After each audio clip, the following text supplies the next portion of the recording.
शान्ताकारं भुजगशयनं पद्मनाभं सुरेशं विश्वधारं गगनसदृशं मेघवर्णं शुभांगं लक्ष्मीकान्तं कमलनयनं योगिविद्यानागम्यं वन्दे विष्णुभवनयनं सर्वलोकैकनाथं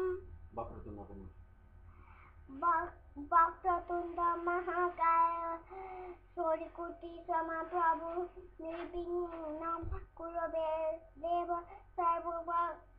सर्वकार्येषु सर्वदा ॐ भूर्भुवः स्वः तत्सवितुर्वरेण्यं भर्गो देवस्य धीमहि धियो यो न प्रचोदयात् ॐ भूर्भुवः स्वः तत्सवितुर्वरेण्यं भर्गो देवस्य धीमहि धियो यो न प्रचोदयात्